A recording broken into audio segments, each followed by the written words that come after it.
The following program does not necessarily represent the views and opinions of Reality Radio 101, its advertisers and sponsors, or its listening audience. Listener discretion is advised.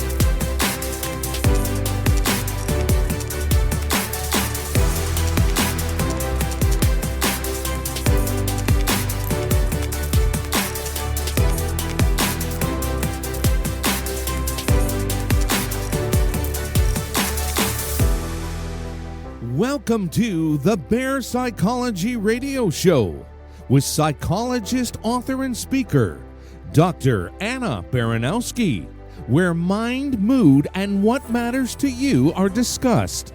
We're broadcasting live from Toronto, Ontario, Canada, on Reality Radio 101. Our email address is instudio101@gmail.com.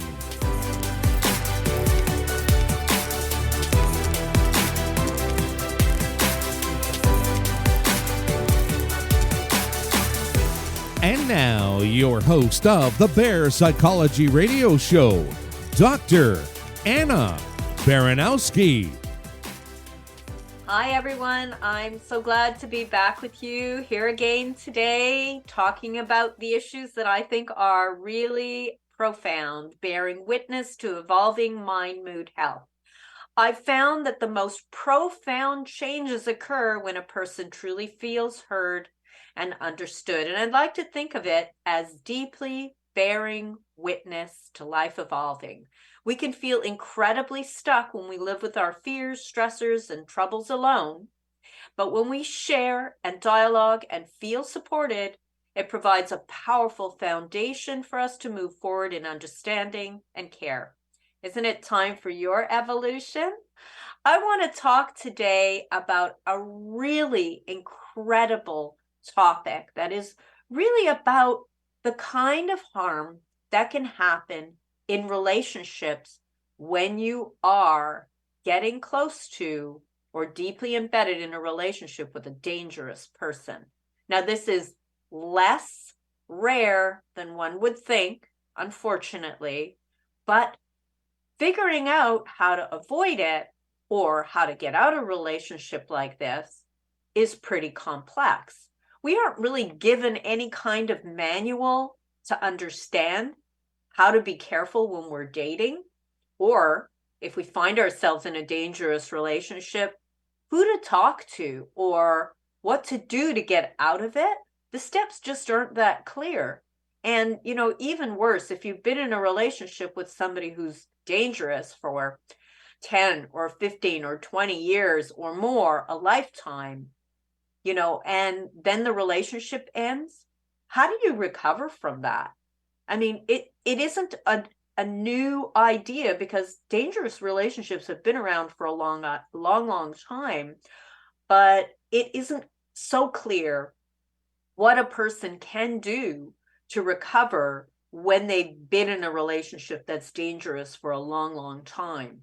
Today, we have an expert that's going to help us understand all of these issues and recognize that there are not only ways to protect yourself from choosing the wrong person to date, but if you've been in a marriage or a long-term relationship with somebody who's dangerous, how to get out and how to recover. And she's also created programs to help train clinicians and other helpers who want to learn how to do this with the clients that they serve. So today, Sandra Brown is joining us. She has an incredible story of her own. Welcome, Sandra Brown, to Bear Psychology. Thank you. I'm so glad to be here. Very nice to have you on board, and I'm really looking forward to understanding things from your perspective. I've been looking at your book, and just to start with, I know that you come with your own story, and I want to start by reading something early in your book that identifies kind of a bit of your story. We're going to start by just talking about Joyce. So you write in your book that Joyce was married for 25 years to someone with narcissistic traits and whose bigger than life fame in the music world hampered her own unique talents and distorted her concept of who she was. Following that marriage, Joyce upgraded to a psychopath and lived through a 10-year marriage rampant with infidelity, alcoholism, gaslighting, financial theft. The relationship's aftermath resulted in identity-crushing dissonance. Now, let's be honest. Who's Joyce to you? Well, she's my mother. She has passed away, but I always refer to her still in the present tense because she was bigger than life. She was, a really strong woman. I think she kind of fits the profile of a lot of women who end up in these relationships that we don't think of. We tend to think that people who end up in these types of pathological relationships have, low self-esteem or things like that. And she was an example of someone that you would not expect to end up in one of these relationships, who was always a powerhouse and very, very confident and talented. Right. Well, yes, then that doesn't surprise me at all because, I see that in my own practice, and, I see it in life as well, that we can see really quite strong and capable people who find themselves in relationship with somebody who's very dangerous to them. And I know in your book as well, you reference a number of very capable, intelligent, in this case, in your book, women who found themselves in really dangerous relationships. Let's start with that. Let's start with the concept of, what is it? What are the warning signs of a pathological relationship, and how is it even possible that these strong people find themselves in relationship with dangerous individuals? Well, the issue of pathological relationships is that, it differentiates from just bad relationships. These are people that have, in the psychology world, we would say has some form of psychopathology, usually in the form of narcissistic personality disorder, antisocial personality disorder, or psychopathy. And those disorders are disorders, world expert Dr. Robert Hare on psychopathy said these are disorders of social hiding, that they actually hide well, and that their presentation to you is sort of the Jekyll and Hyde persona, in which up front they are, very interesting or engaging people, only later on in the relationship for the mask to fall off and you begin to see the other side of the psychopathology in the person. You call that in your book the dark triad, those three different psychopathologies, and in your book you also reference how it seems that people who choose these dangerous or dark triad relationships get really badly judged. Can you give a sense of why is it so easy to judge these individuals who've fallen into a relationship with a member of the dark triad? Because we have such poor public pathology education. We are not trained at all. I mean, we're barely trained in society about mental health issues, more or less the dark triad. And we assume that psychopaths come marked like Charlie Manson with the swastika between his eyes, and that we would see them coming, that it would be evident. And that's been on us for having such poor public pathology education. We've done some little research things, stopping people on the street and say, name 5 traits of a psychopath, and most people can't. And so I think that's a big part. So we automatically, judge people who get into these relationships because we think these relationships and the disorder should be self-evident. Yeah, it's interesting because I love that you say that. If you went out into the public and you said, name 5 traits of a psychopath, very few people would say high charisma, whereas, that's a huge thing.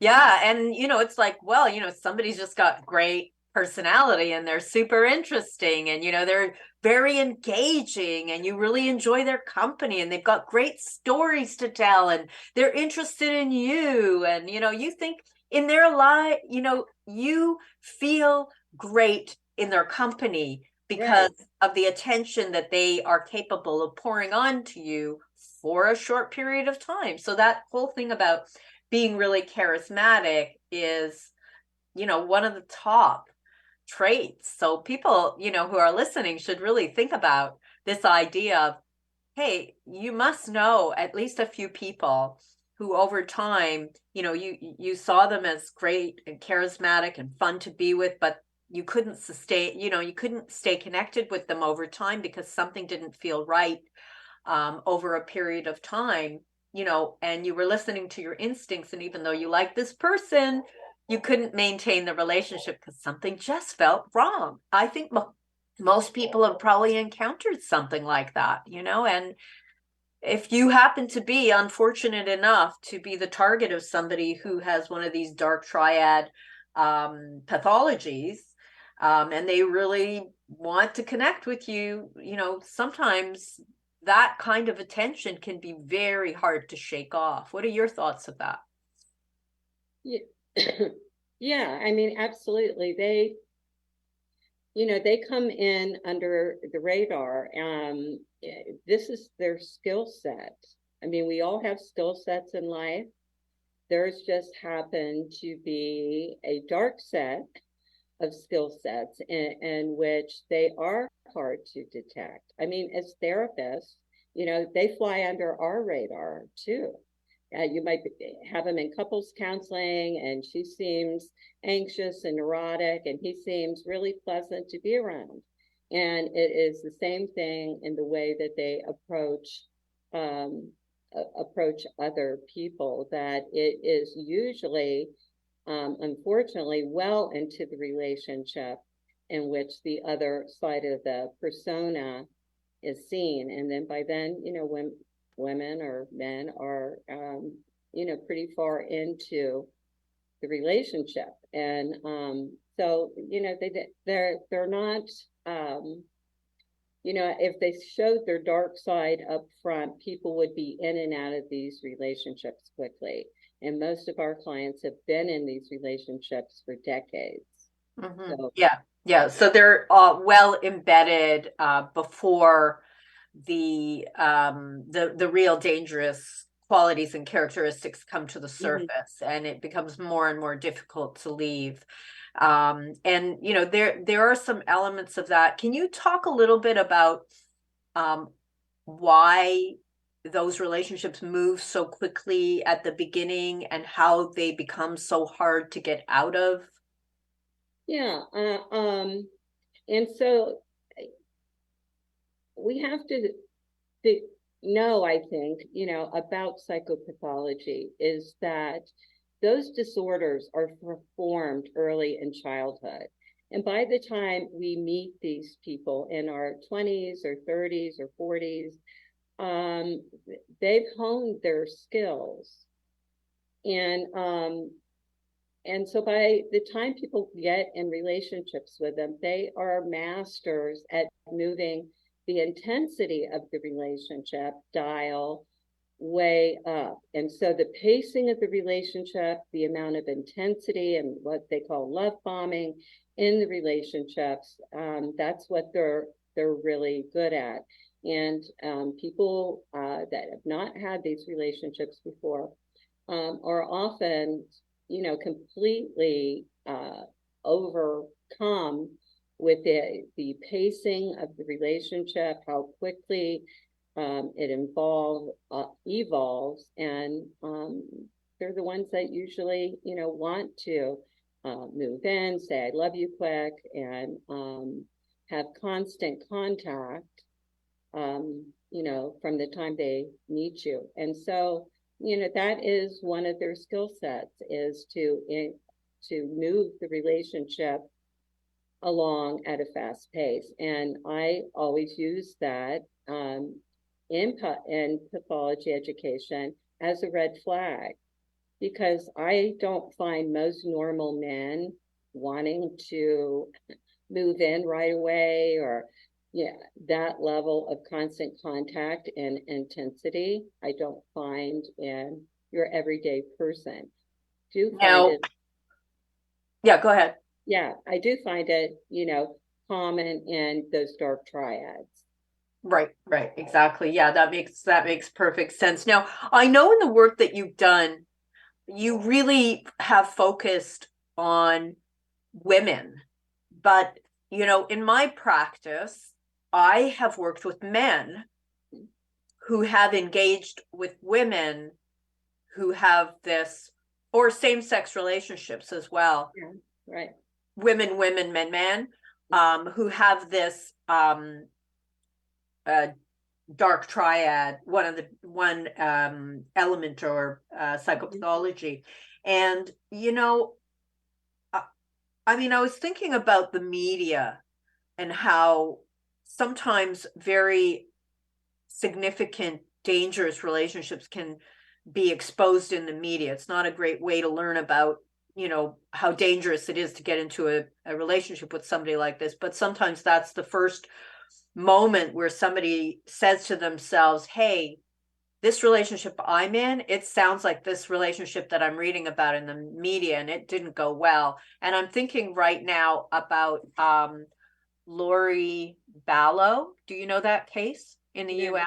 Lori Vallow, Daybell. She was, she's in jail right now, and she is, she murdered her children. Mm-hmm. She did not murder her son Colby, but right now the matter is in court, and her son Colby is testifying that mom had been using his sister's cell phone to text back and forth to kind of cloak or hide the fact that his sister was no longer alive. And as Colby is testifying in court, providing, his version of the story, and saying that he didn't believe that it was his sister who was texting, because the comments, the mannerisms, the content was not in alignment with how his sister would have communicated with him. And he looks back at that time and recognizes probably his sister wasn't alive. After he gave his testimony, there is, witnesses who are observing Lori Vallow laughing and joking with her legal team.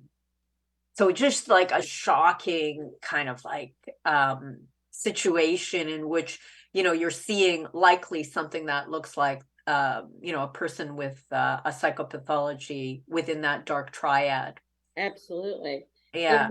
And there's a horrible gender bias in not wanting to diagnose women with psychopathy or antisocial personality disorder. They are so under diagnosed, where we might lean towards, maybe borderline personality, but it's really hard to get people to recognize females as psychopathic. Let's go back to your mother.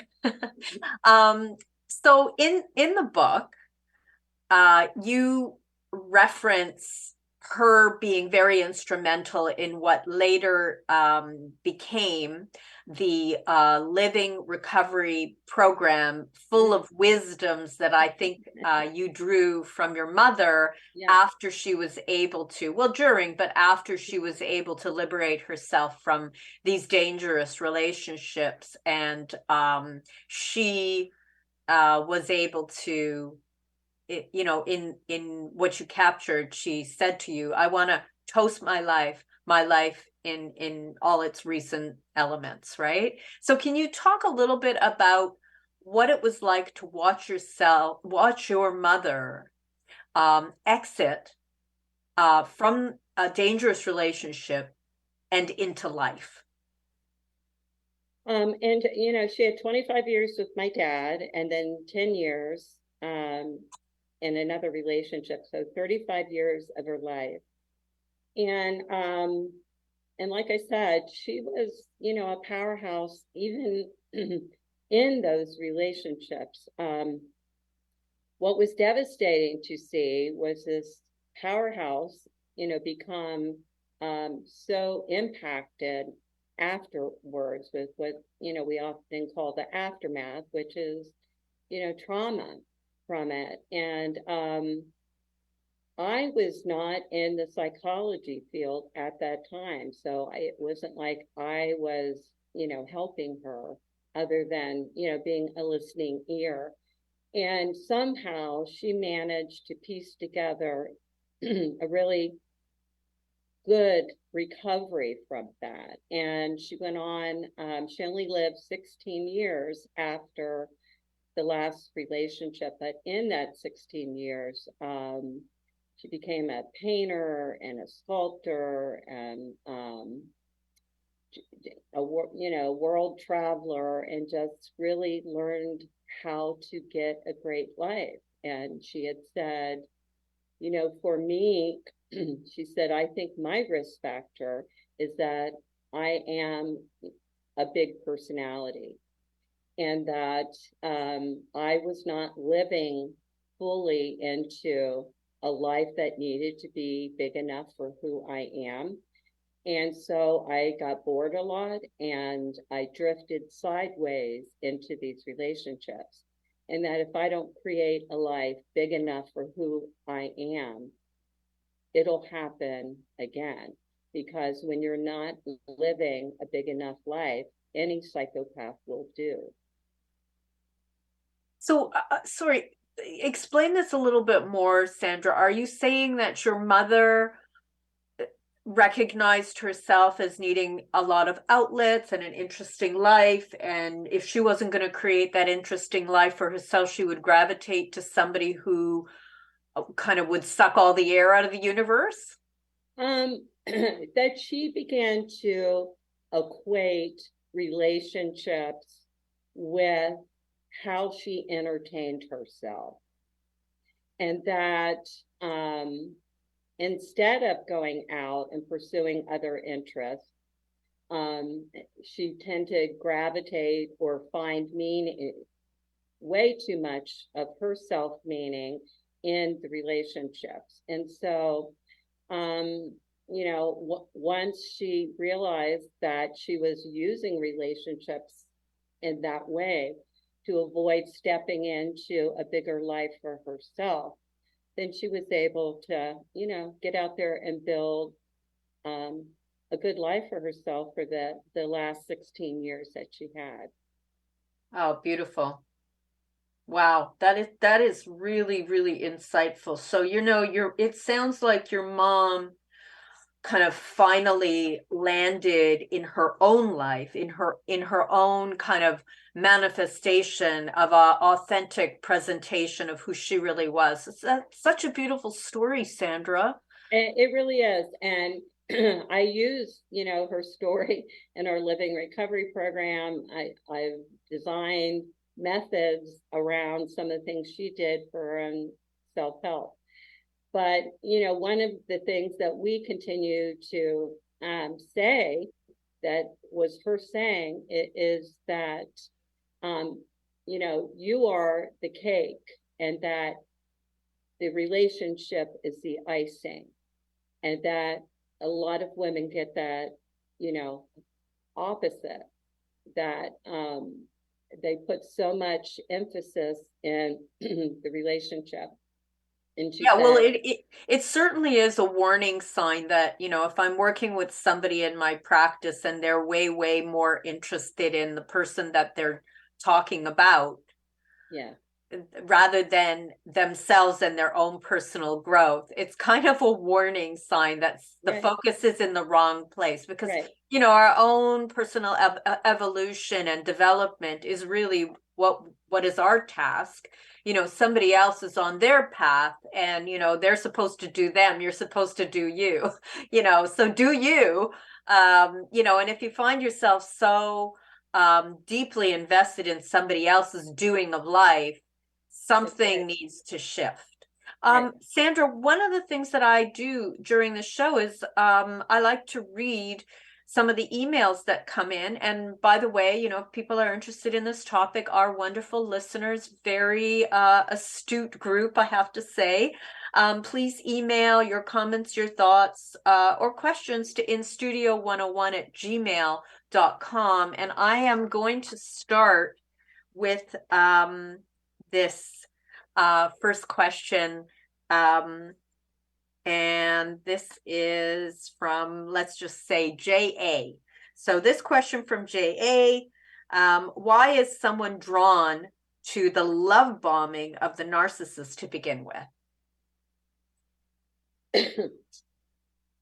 Well, that's a show in itself. The research that we ended up doing with Purdue University was about why there are so many similarities in the personalities of women. We study women that end up in these dark triad relationships. And just having worked in psychopathology for a lot of years, I worked with the people who had these disorders. I know stuff is not random with them. They're very calculating. And so I thought there probably was something specific that they looked for in a partner. And so that was our study with Purdue that looked at that there are personality types that are more preferred by the dark triad.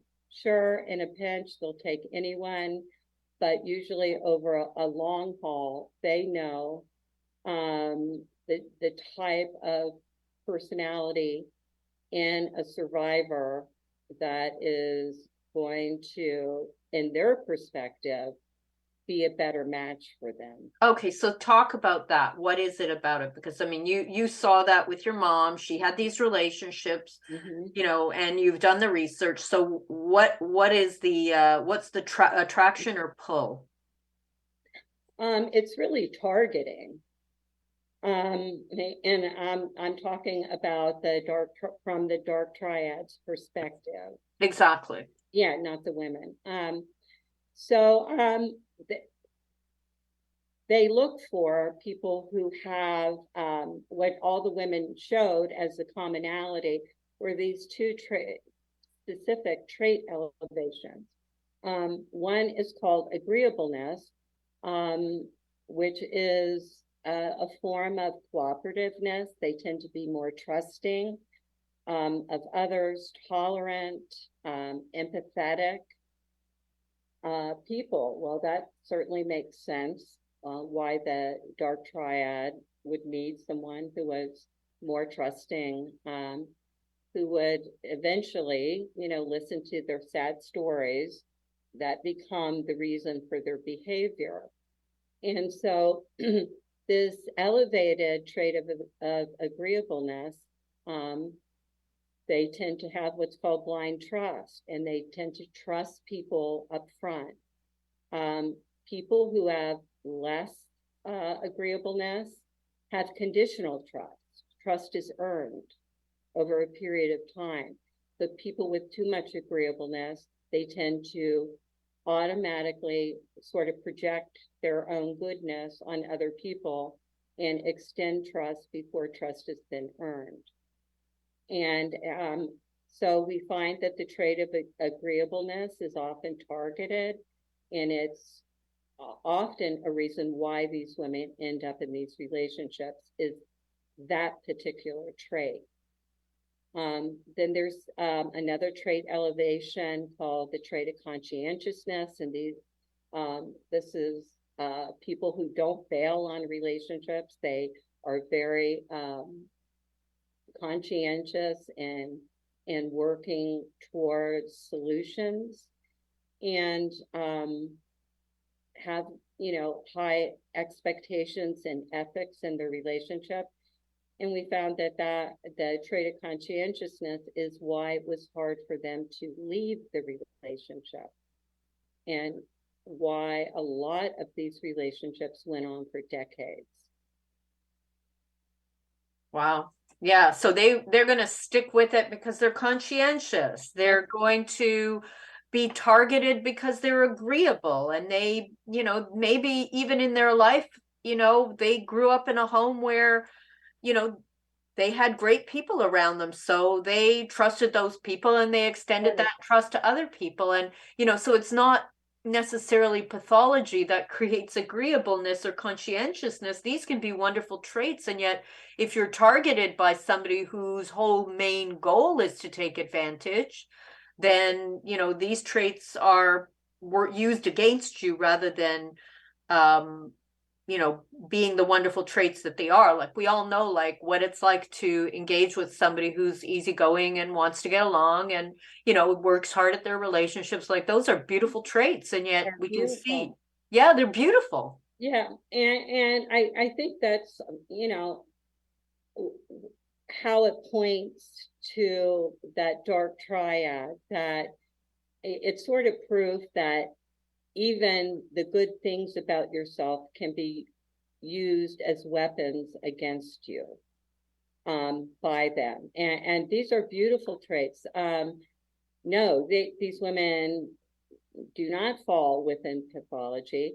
They have traits that are a teeny bit too high on the bell curve, which, poses a little bit of risk factors, but no, these are wonderful, balanced people. It's what makes them great friends, that, good employees, all of that. And it's sort of proof that even good things can be used as weapons in the hands of the dark triad. Right, exactly. Here's another question. Is it normal to feel anger when thinking of your ex-narcissist's behavior during your marriage, even though you have moved on? Well, they are the most aggravating people on the planet, so we would not be normal if we did not, feel that way. But I would challenge you to think about whether or not there's all the recovery under your belt that needs to be under there.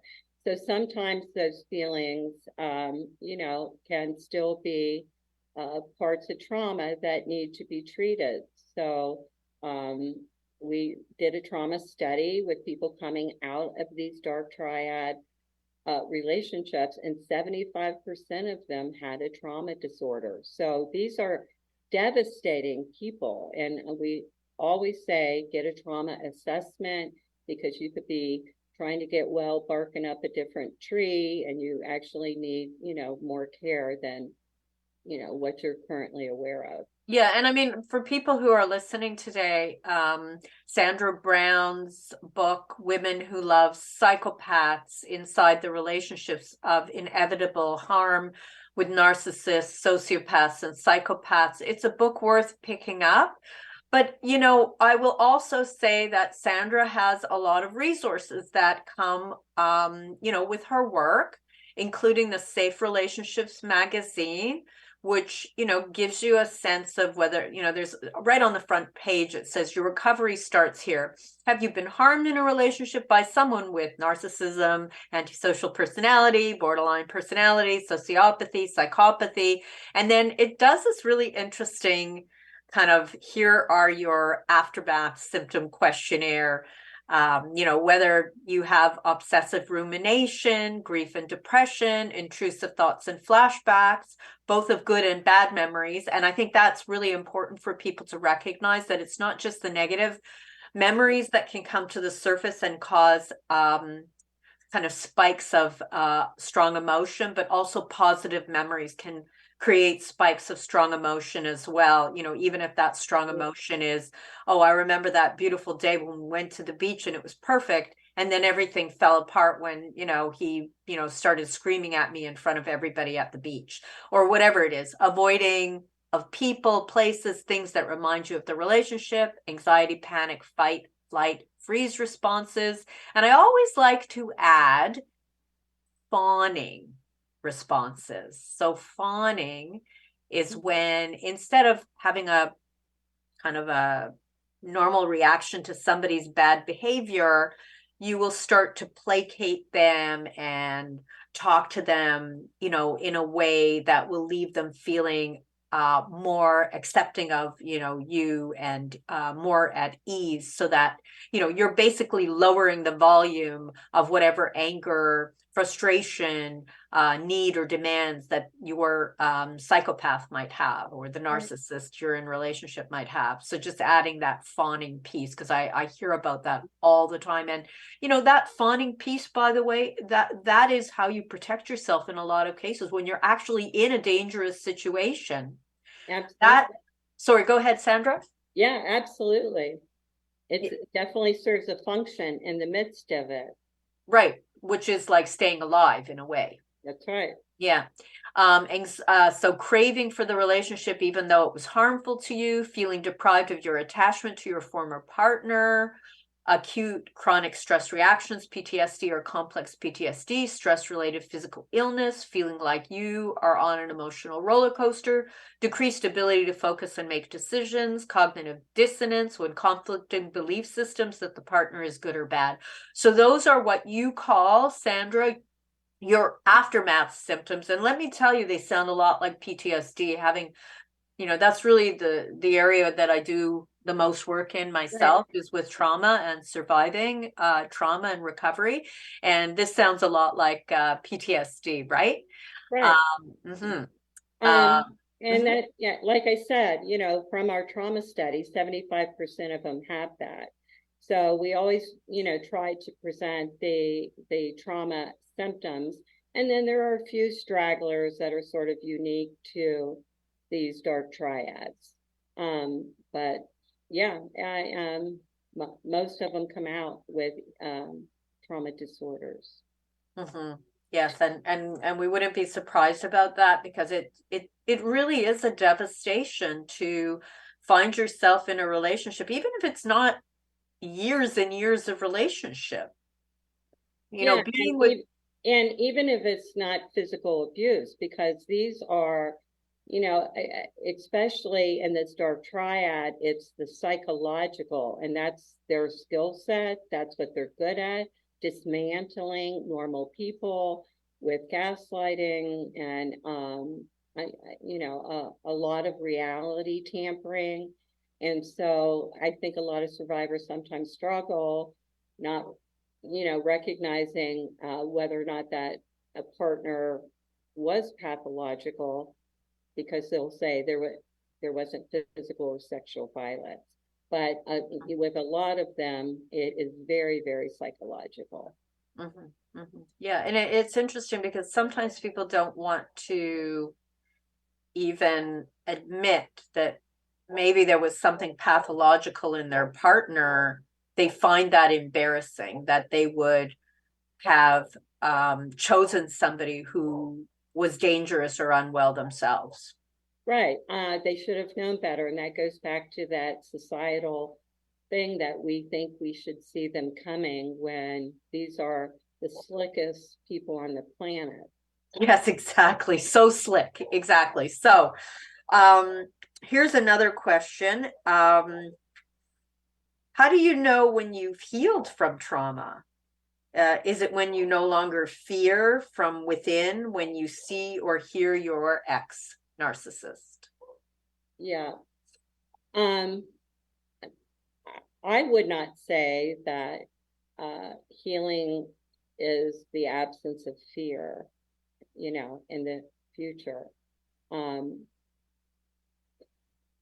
There's always going to be fear, and it doesn't mean that how you feel now is how you will feel, a little further down the road. But yeah, I don't rank, healing related to completely the absence of fear. I think it's reasonable, and when you get specific treatment for these pathological relationships, that you are able to acquire, some symptom management with that, and that the symptoms do reduce. But doesn't mean that we don't go on and have legitimate fear. There's wise fear as well.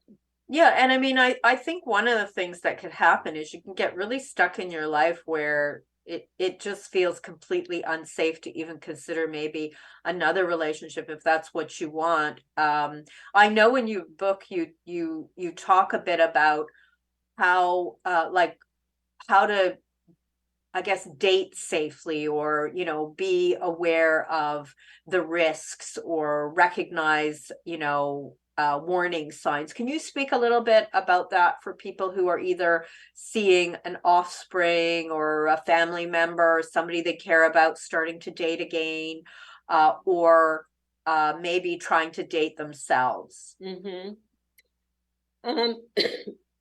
The first book that I wrote was How to Spot a Dangerous Man Before You Get Involved. I wrote a workbook that went with that. And what that looks at is patterns of selection. And I think that until survivors, dig down and see if there are any patterns. I mean, I have had clients where it was a fluke, that they ended up with a psychopath. Their history in the past, they had healthy relationships. They ended for, innocuous kinds of reasons, but not anything on this level. And I think that survivors really need to understand if there's a pattern, if there's stuff from early childhood that's coming out sideways and affecting their patterns of selection. And we first, I think, have to dig in there. And definitely, if you have had more than one pathological relationship, then there's, I always say, game off until you get some, treatment for that, because those patterns, are likely to continue in patterns of selection. And a lot of times women sort of have, they're surprised by that. They'll say, it's like they think, well, he picked me. And in pathological relationships, there's definitely targeting, but you weren't held hostage. you chose them back. And so I think that's a piece of getting to, if there are any patterns there in your history. Do you have a history with addicts? Do you have a history with other people who have other mental health issues, or bad boys, or, you really have to dig in and look at those patterns. Yeah, it can be incredibly shocking, because the complete and utter devotion that a dark triad person would apply to gain full access to your heart and your connection is quite absolute. So it is not such an easy thing to turn away from that, especially if you are, like any normal person, hungry for deep and meaningful connection. Like, that is actually the healthy part of this story, is that you are a human being and you long for deep, loving connection. It makes perfect sense. But, it becomes problematic when it is somebody who has targeted you specifically. I'm going to move on because we have a bunch of emails and I have only scratched the surface. Okay. Okay, this one, it's just loading. It's from Rita, and Rita says, "Hi, Dr. Anna. Wow, what a topic today. How the hell do we know early on if someone is a danger to us when we first meet them? Sometimes it takes months, if not years, before we see this." Wow. Yeah, and that's absolutely true. That's what I talked about in the Dangerous Man book. So in society, we want 3 ways to never end up in a dangerous relationship, and that's not always possible. And so again, to go back to, you have to know your patterns. If you think you might have some of those personality trait elevations I was talking about, in agreeableness and conscientiousness, you guys actually have to date a little bit differently than other people, than how your friends date that might not have these personality trait elevations. You've got a couple little risk factors there that need some attention to that. But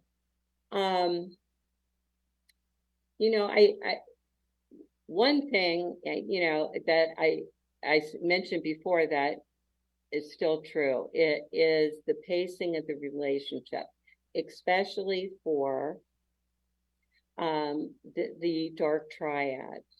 And I think also a lot of times when I talk about the issue about dangerousness, is that it is anything that affects our emotional, psychological, physical, sexual, spiritual, or financial self.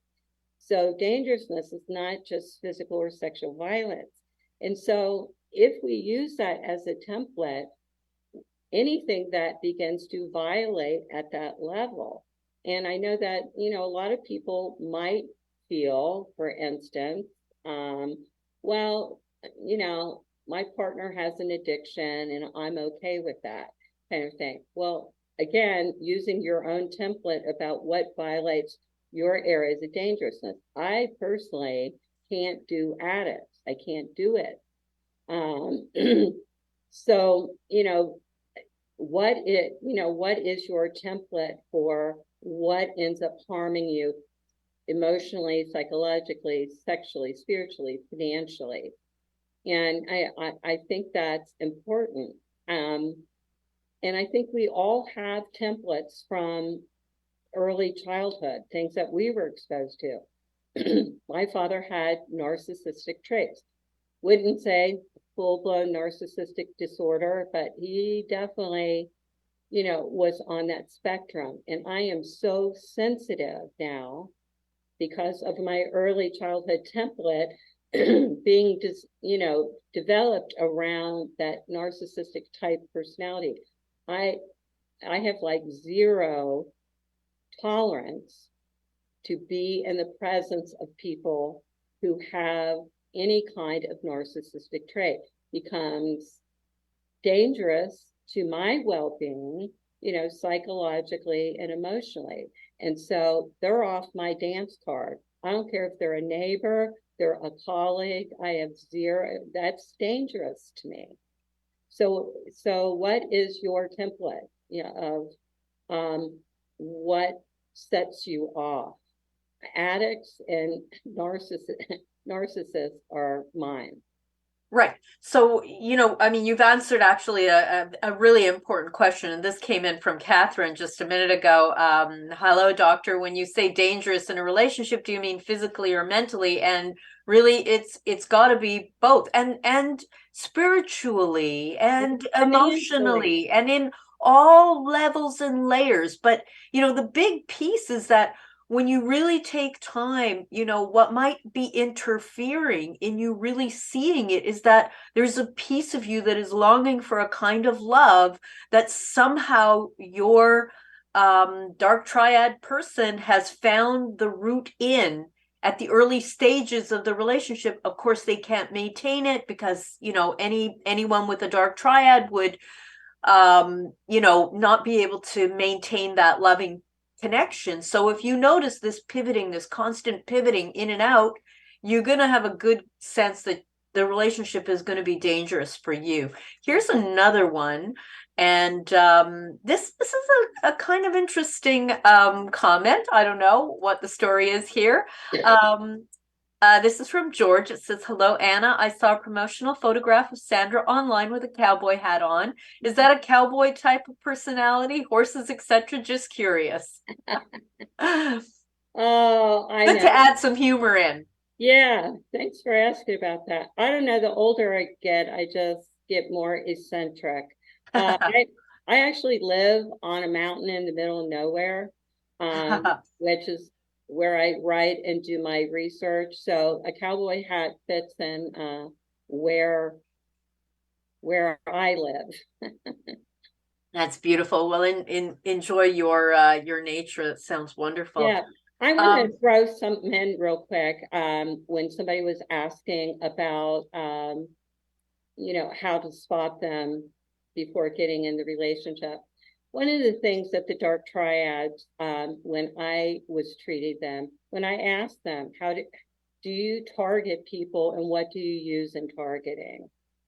And they said that they look for people with empathy. And of course, that's what we found in our study, but that they also lead with what I call the empathy card.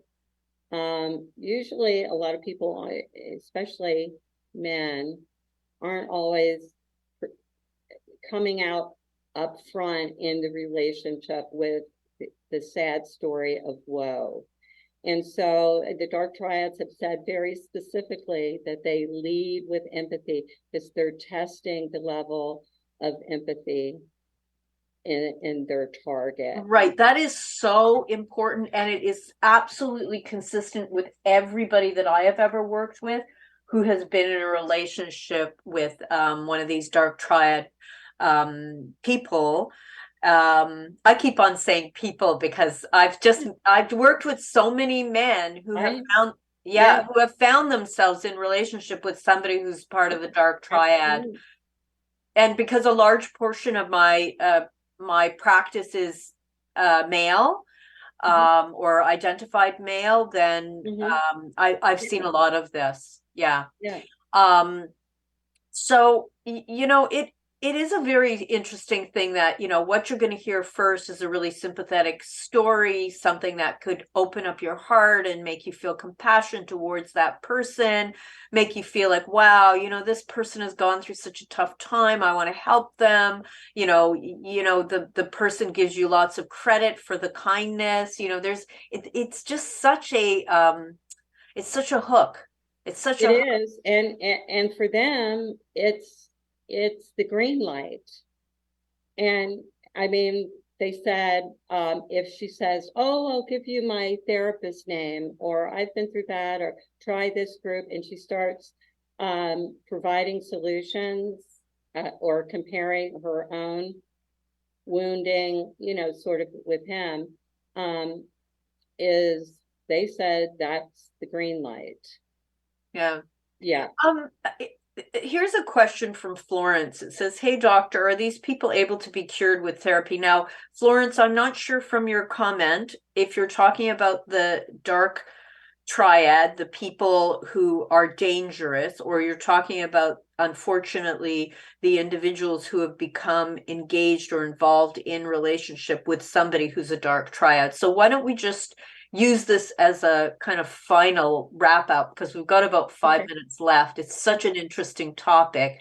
Both, how do you help somebody who's coming out of a relationship with somebody who's dangerous, or are you able to help the dangerous people become kind of more genuinely kind and compassionate?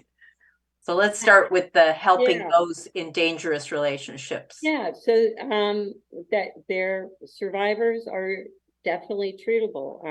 We've been developing the treatment methods over the last couple of decades and done a lot of research with it, and we've made big strides and the new kinds of treatment that we can provide for that. So, and I'm just going to mention for people who are interested, especially because we always have a professional people who are listening to this show, survivortreatment.com.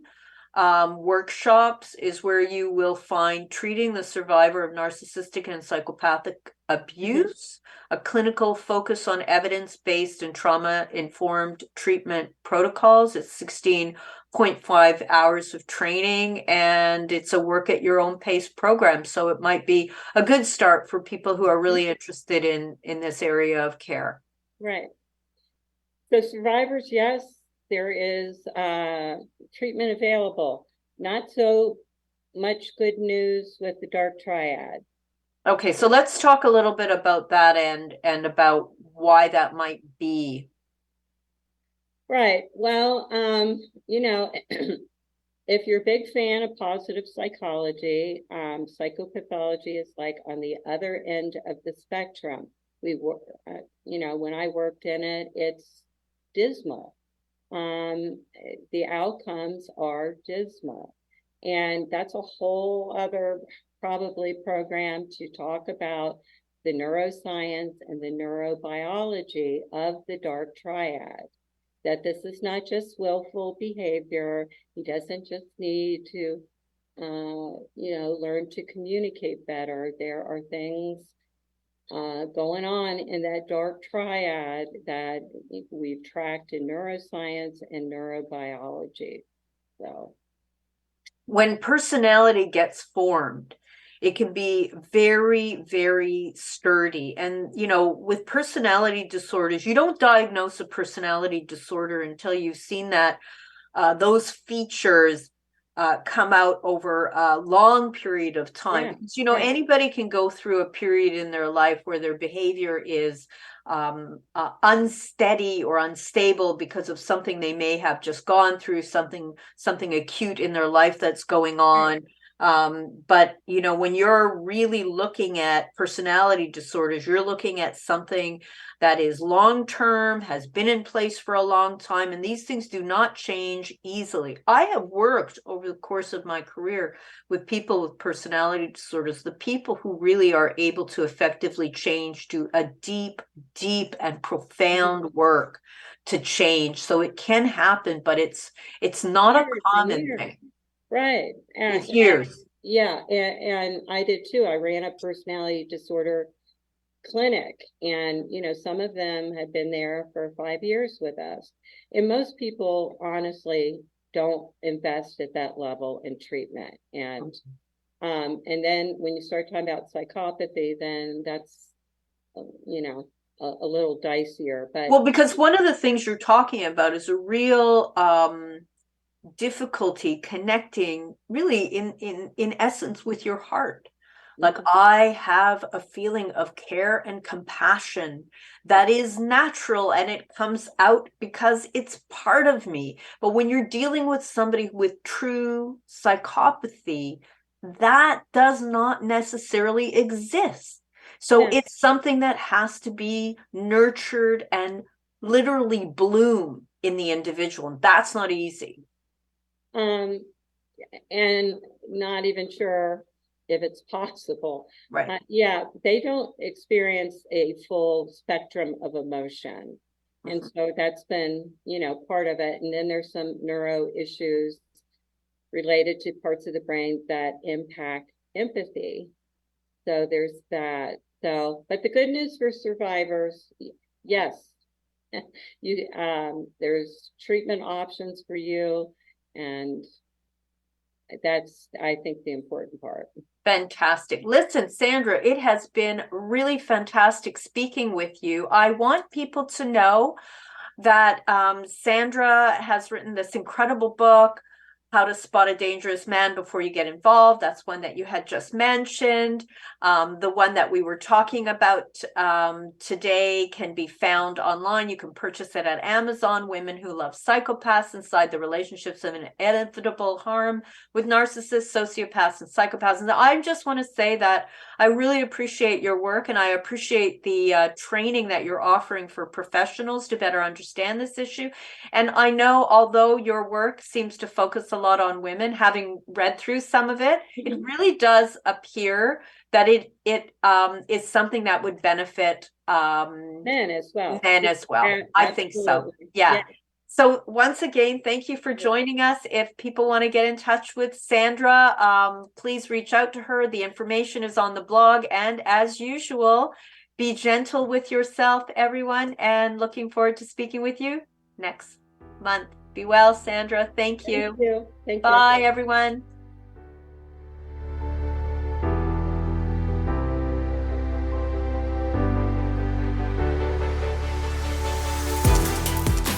Thank you for listening to the Bear Psychology Radio Show with your host, Dr. Anna Baranowski, right here on Reality Radio 101.